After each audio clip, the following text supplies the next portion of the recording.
सो Napoleon का rule कब से कब तक था? 1799 से तो 1815 तक था, ठीक है। हाँ, तो 1815 के बाद में नेपोलियन चले गया था, है ना। 1799 से 1815 तक उसका राज चला, फिर 1815 में उसका राज खत्म हो गया, ठीक है। तो फिर नेपोलियन को हरा दिया गया था, है ना। इसके पीछे मतलब एक कहानी है, वो ये है, क्या हुआ था कि नेपोलियन अपने घर, मतलब इसको एक जस्ट अ स्टोरी, है ना। नेपोलियन अपने घर में आराम से सो रहा था, ठीक है।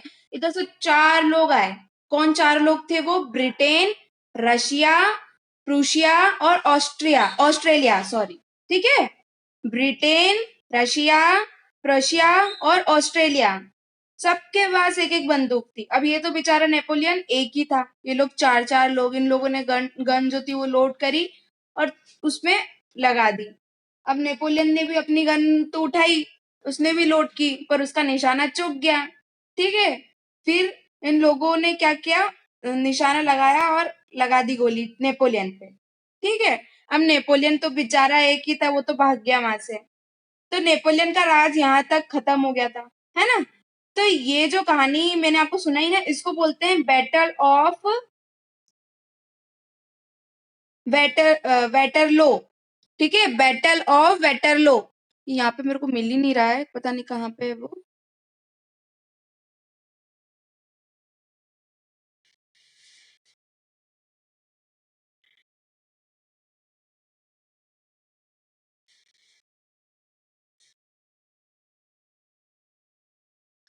ठीक है, तो क्या हुआ, फिर नेपोलियन चले गया। इसके बाद में एक टर्म आया, कंजर्वेटिज्म, ठीक है। दिख रहा है नीचे 2.3 और न्यू कंजर्वेटिव आफ्टर 1815। अरे आया नहीं आया?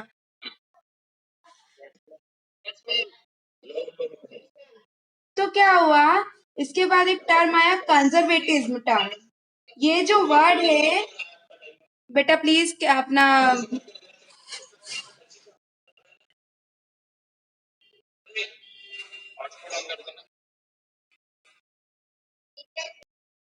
तो फिर क्या हुआ, एक टर्म आई कंजर्वेटिज्म। तो इस वर्ड का मतलब क्या था, ये 4 लोग लेके आए थे। कौन कौन 4 लोग लेके आए थे? रशिया, ब्रिटेन, प्रशिया और ऑस्ट्रेलिया, ठीक है। वो ये 4 लोग लाए और इसका मतलब था कि जितने भी नेपोलियन कोड और रूल लाया था, है ना, जैसे कोड 1804 में जो सोसाइटी में डिवीजन वगैरह लाया, सबको वापस लाओ, है ना। तो इन लोगों ने क्या किया, सब ट्रेडिशन वैल्यू पे सारी चीजें वापस ले आए। जैसे कि मोनार्की, है ना। मोनार्की से हम क्या समझते थे कि राजा रानी का शासन चलना, है ना, उनके अकॉर्डिंग चलना। तो इन लोगों ने क्या किया, कंजर्वेटिज्म टर्म के थ्रू, मतलब इसका मीनिंग ये है कि उन्होंने ट्रेडिशन वैल्यू के थ्रू ये सारी चीजें वापस से लेके आ गए। एक मोनार्की लेके आ गए, एक सेकंड चर्च वाला जो सिस्टम था, मतलब जो अपर कास्ट, जो अपर वाले लोग थे जो चर्च में थे, उन लोगों को सारी पावर्स एंजॉय करने का चांस मिल जाता था एंड ऑल। थर्ड जो था सोशल हेरेकिरीज, मतलब कि ऐसा था कि जो अपर क्लास वाले थे वो डिवीजन अलग अलग हो गया, अपर क्लास वाले लोअर क्लास वाले अलग, ठीक है। फिर एक था ऑटोक्रेटिक। ऑटोक्रेटिक का मतलब होता है एक व्यक्ति के पास पावर होना, तो ये उसको भी लेके आ गया कि किसी एक के पास पावर रहेगी। और नो, और फिर इसके बाद में लेके आइए नो क्रिटिज्म। मतलब नो क्रिटिज्म मतलब क्या होता है, अगर आपने बोला कि ऐसी ऐसी बात है, मतलब किसी के बारे में आप इसके मतलब कंजर्वेटिज्म के खिलाफ आपने कुछ बोला, तो फिर आपको या तो गोली से उड़ा देंगे या तो फिर कुछ और कर देंगे। प्लस ये लोगों ने डिसएग्रीमेंट, मतलब कि ये लोगों ने क्या करा, अगर कुछ चीज बोल दी है, अगर आपको बोल दिया है कि आपको सिर्फ 2 रोटी खानी है, तो आप ये नहीं बोल सकते कि नहीं मेरे को तो 3 रोटी की भूख है, नहीं मैं तो एक ही रोटी खाता हूँ, है ना। तो मतलब इन लोगों ने क्या करा, डिसएग्रीमेंट, मतलब कि ऐसा कि उनके खिलाफ आप नहीं जा सकते, उनको मना आप नहीं कर सकते हो। ठीक है, आपको वो काम, उनकी वो बात माननी ही पड़ेगी, वो काम आपको करना ही पड़ेगा, भले ही आपकी मर्जी हो या नहीं हो। और फिर ये लोगों ने क्या करा, सेंसरशिप भी ले आए। सेंसरशिप मतलब क्या था? सेंसरशिप तो भैया अपने नेपोलियन के राज में भी थी।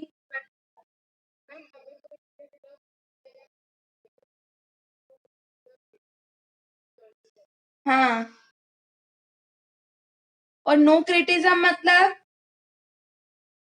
सेंसरशिप मतलब तो आपने अगर उनके खिलाफ कुछ बोला तो भैया आपको उड़ा देंगे, ठीक है। और अगर नो क्रिटिज्म मतलब कि ऐसा था, अगर आपने बोला कि ऐसा ऐसा हमको दुख हो रहा है, हमको ये सब चीजें नहीं हो पा रही है हमसे, तो ये लोग यहाँ पे ये सब बातें सुनने नहीं आए हैं। आपको कुछ भी हो, वो हमारा रिस्पॉन्सिबिलिटी या हमारी वो बात नहीं है ना। और डिसएग्रीमेंट का भी इन्होंने बोला था कि हमारी बात से कोई आपत्ति नहीं उठाएगा हमारी बातों पे, है ना। और सेंसरशिप भी लेके आ गए थे, इसका मतलब ये है कि कोई हमारे खिलाफ भी नहीं छापेगा भैया। मतलब इन लोगों ने तो मतलब हद ही कर दी थी। इससे अच्छा तो अपना नेपोलियन था, है ना। फिर ब्रिटेन, रशिया, पर्शिया और ऑस्ट्रेलिया, अब इन्होंने क्या सोचा, हम तो जीत गए हैं, तो इनने सबने मिलकर एक ट्रीटी ऑफ वेना इन लोगों ने 1815 में, है ना, 1815 में, यहां से ध्यान रखना क्वेश्चन आते हैं। इन लोग ब्रिटेन, रशिया, पर्शिया और ऑस्ट्रेलिया, इन चार लोगों ने क्या सोचा कि अब तो हम जीत गए, नेपोलियन का राज खत्म हो गया, अब तो हमारी सारी चीजें होने लग गई, लोग हमारे उस पर चल भी रहे हैं। तो इन लोगों ने क्या बोला कि हम एक ट्रीटी ऑफ वेना साइन करते हैं। ट्रीटी ऑफ वेना क्या था, इन लोगों ने ट्रीटी ऑफ वेना साइन किया, कब किया, 1815 में, क्योंकि तभी इन्होंने लड़ाई लड़कर जीत लिया था, शासन इनके पास में आ गया था, है ना। तो जो ट्रीटी ऑफ वाइना था, उसमें फ्रांस से रिलेटेड दो पॉइंट्स है। फर्स्ट जो दो पॉइंट्स है वो फ्रांस से रिलेटेड है, ठीक है। तो वो जो फ्रांस से रिलेटेड दो पॉइंट है वो ये है कि बॉर्बन डायनेसिटी जो थी वो वापस से रिस्टोर कर दी थी फ्रांस में। जो बॉर्बन डायनेस्टी थी, इसको नेपोलियन के राज में बाहर फेंक दिया गया था, ठीक है। फिर उसके बाद में जब ये लोग आए, ये चार लोग आए, तो इन्होंने वापस से उसको उठा के अपने पास रख लिया था, ठीक है। फिर इन लोगों ने फ्रांस रिवॉल्यूशन के टाइम पर उसको, पहले तो उन लोगों ने, सॉरी, नेपोलियन के टाइम पे नहीं, फ्रांस रिवॉल्यूशन के टाइम पे इसको बाहर किया था। फिर उसको, उसके बाद में इन चार लोगों ने उसको वापस से बॉर्बन को वापस से एक डायनेस्टी रिस्टोर कर ली। देन सेकेंड पॉइंट जो था, states were set up on the boundaries of France to prevent French expansion future. इससे आप क्या समझे, जो भी स्टेट्स थी वो किसकी बाउंड्री पे उन्होंने सेटअप कर ली, फ्रांस की। क्यों? क्योंकि उनको क्या करना था, फ्रांस का एक्सपांशन करना था। एक्सपांशन मींस उसको बढ़ाना था, कि फ्यूचर में हमारा जो फ्रांस है वो बहुत बड़ा हो रहा है, इसलिए उन लोगों ने बाउंड्रीज पे स्टेट्स कवर करना चालू कर दी। फिर जो उसके बाद, ये दो पॉइंट्स थे फ्रांस से रिलेटेड। देन उसके बाद में कुछ पॉइंट्स है कि Persia get some important territories on its western. देखो, ब्रिटेन को छोड़ के पर्शिया, ऑस्ट्रेलिया और रशिया, ठीक है, इन तीनों को कुछ कुछ मिला। ब्रिटेन का हम समझेंगे बाद में, पर इन तीनों को कुछ कुछ मिला। जैसे कि पर्शिया को क्या मिली, कुछ इंपॉर्टेंट टेरिटरीज मिल गई फ्रॉम वेस्टर्न। कहां से मिली, वेस्टर्न से मिली, ठीक है। Australia got control over north Italy. आया समझ में? ऑस्ट्रेलिया ने क्या करा, नॉर्थ इटली पे कंट्रोल करना, उसको कंट्रोल मिल गया वहां पे। रशिया गॉट पोलैंड, रशिया को क्या मिल गया, पोलैंड मिल गया, ठीक है। ये तीन पॉइंट आपके ये वाले। फिर उसके बाद ये हम क्या कर रहे हैं, कौन सा पढ़ रहे हैं, ट्रीटी ऑफ वाइना पढ़ रहे हैं, जिसके अंदर ये सब चीजें हुई, ठीक है। समझ में आ रहा है सभी को? ये क्वेश्चन आता है कि व्हाट इज ट्रीटी ऑफ वाइना, तो ध्यान से, अगर नहीं समझ में आया तो बता देना कि मैम वापस रिपीट करो। पहले यहीं से बता दो, नहीं तो वापस आगे ले जाओगे फिर पीछे लाओगे। हाँ, तो किसी को कोई doubt? If you have doubt then मैं रिपीट कर दूंगी। so that आप लोगों को समझ में आ जाएगा। चलो फिर सब समझदार है तो। फिर हुआ confederation of 39 states which had been set up by Napoleon was left untouched। इसका मतलब ये हुआ कि 39 स्टेट्स जो थी, जो नेपोलियन ने बनाई थी, जो नेपोलियन ने सेटअप की थी, उसको इन लोगों ने छुआ तक नहीं, है ना, उसको उन्होंने ध्यान भी नहीं दिया, छुआ भी नहीं।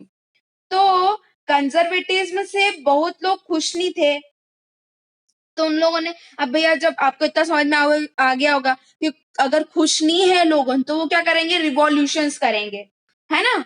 ये सब चीजें काई में उभर के दिखी हमको, रिवॉल्यूशंस में। तो जो रिवॉल्यूशनरीज थे उनने एक सीक्रेट सोसाइटी बनाने लगे, ठीक है। सीक्रेट सोसाइटी बनाने लगे मतलब, सीक्रेट मतलब क्या होता है, हाँ। तो इन लोगों ने क्या करा, सीक्रेट मतलब सब चीजों ने छुपा के एक सोसाइटी बनाई, जिसमें इनका आइडिया क्या था, इनका एम क्या था, to spread idea of nationalism. Nationalism का आइडिया जो है ये हर जगह फैला है, ताकि लोगों उभर के बाहर आए कि नहीं, हम लोगों को ऐसे बंदिशों में, ऐसे मोनार्की मोनार्की उसमें नहीं रहना, ठीक है। अपोज ऑफ मोनार्की, इन लोगों ने क्या किया, मोनार्की का अपोज किया कि हमको राजा रानी का शासन नहीं चाहिए। फिर wanted freedom and autocratic rule, मतलब इनको क्या चाहिए थी, फ्रीडम, स्वतंत्रता भैया सभी को चाहिए होती है। और क्या एंड करना था इनको, किसका, ऑटोक्रेटिक रूल का। ऑटोक्रेटिक रूल क्या होता है, मतलब उसका ये होता है कि कोई एक ही व्यक्ति शासन करेगा, सारी पावर एक व्यक्ति के हाथ में होगी। तो इन्होंने बोला हमको फ्रीडम भी चाहिए और हमको वो जो ऑटोक्रेटिक रूल है उसको भी खत्म करना है। फिर नेशन स्टेट होना चाहिए। नेशन स्टेट मतलब जहां पर common culture, common language, common tradition और कॉमन हिस्ट्री हो। Is that clear to everyone, है ना। सीक्रेट सोसाइटी बनाने का क्या एम था उन लोगों का, कि ये चीजें हो। There are 4 aims which is spread idea of nationalism, sorry, oppose monarchy, wanted freedom and autocratic rule, fourth is nation state, ठीक है। ये 4 उनके एम थे। देन क्या हुआ, ये जितने भी रिवॉल्यूशनरीज थे, हमें उन सब के बारे में यहाँ पे पढ़ना है। उसमें से एक जो था वो थे गुस्पी मिजानी, ठीक है।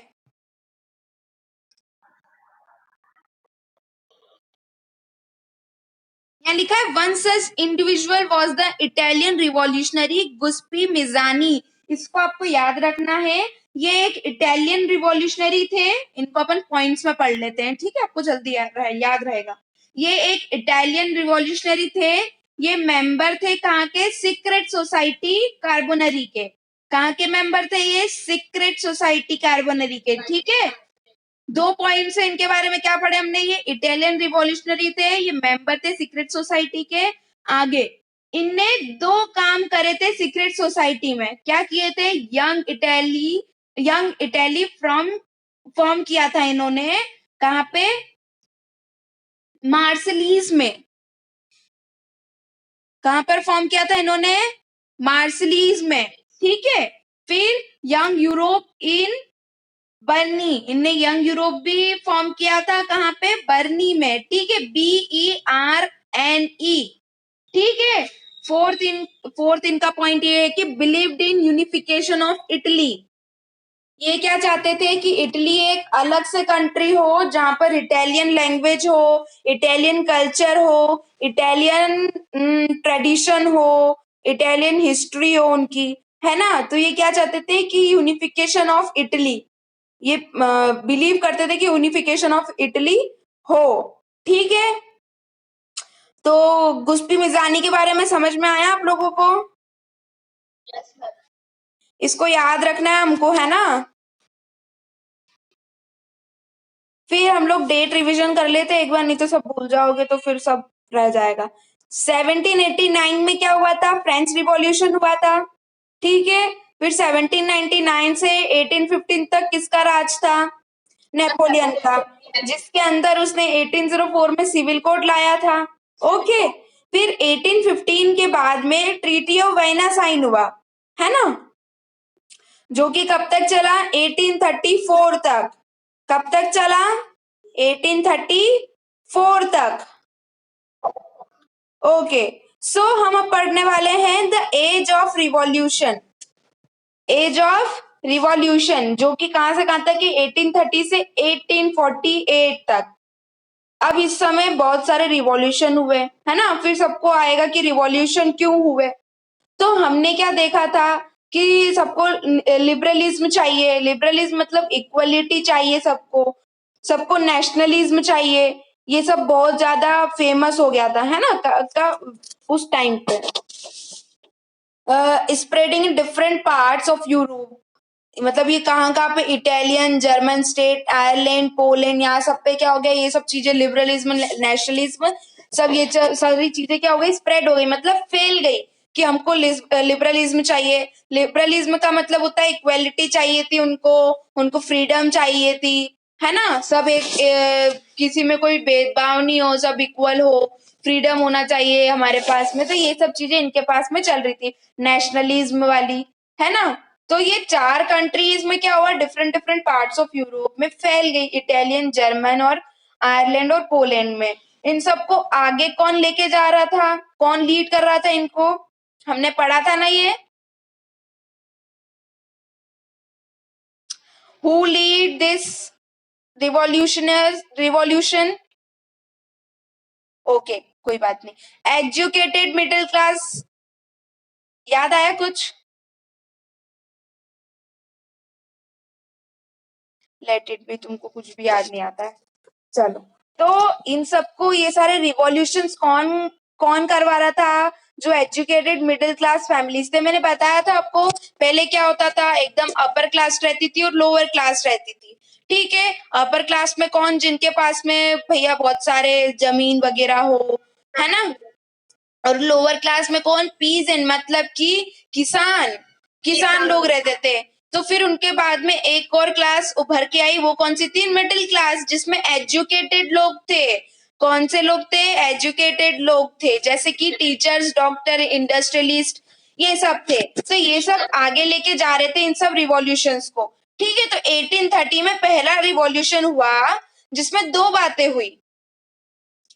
कौन से दो रिवॉल्यूशन हुए, एक तो जुलाई रिवॉल्यूशन और एक ग्रीक रिवॉल्यूशन। तो जुलाई रिवॉल्यूशन में क्या हुआ कि बॉर्बन किंग को हटा दिया था, है ना। तो इन सॉरी, बॉर्बन किंग को हटा दिया जुलाई रिवॉल्यूशन में। जैसा कि हमने देखा था पिछले उसमें, अभी हमने जो पढ़ा उसमें हमारे पास में क्या था कि बॉर्बन को ले आए थे ये लोग, जबकि फ्रेंच रिवॉल्यूशन के टाइम पे बॉर्बन को हटा दिया था। ये इतना याद है ना, अभी पढ़ा अपन ने, अरे याद ही नहीं। तो बॉर्बन को इन लोगों ने वापस, बॉर्बन किंग को इन लोगों ने वापस से हटा दिया और इन लोगों ने कॉन्स्टिट्यूशन मोनार्की सेटअप किया, जिसके अंदर लोइस फिलिपी जो थे हेड थे। कौन थे, लोइस फिलिपी जो थे वो इसके हेड थे। और इन लोगों ने कॉन्स्टिट्यूशन मोनार्की सेटअप किया, मतलब क्या, कॉन्स्टिट्यूशन मोनार्की मतलब उसको, उसके पास कुछ रूल्स होंगे जिसको उसको फॉलो करके राज करना पड़ेगा, है ना। फिर क्या आया, revolution started in Brazil. Brazil में भी रिवॉल्यूशन स्टार्ट हुए। ब्राजील क्या है, ब्राजील की ब्राजील, सॉरी रुको, यूके ऑफ नदरलैंड के अंडर आता है ब्राजील, ठीक है। ये वहां की एक स्टेट मान लो या कुछ और मान लो, ये वो थी वहां पे। तो वहां पे भी रिवॉल्यूशन स्टार्ट हो गए। ये दो पॉइंट्स थे किसके, जुलाई रिवॉल्यूशन के। Then we come to the Greek revolution.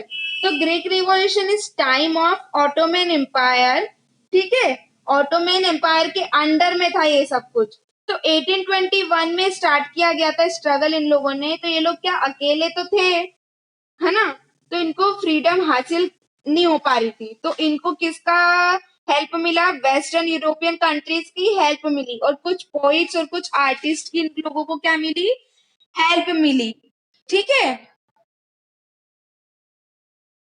फिर क्या हुआ after this in 1832 treaty of constant क्या लिखा है ट्रीटी ऑफ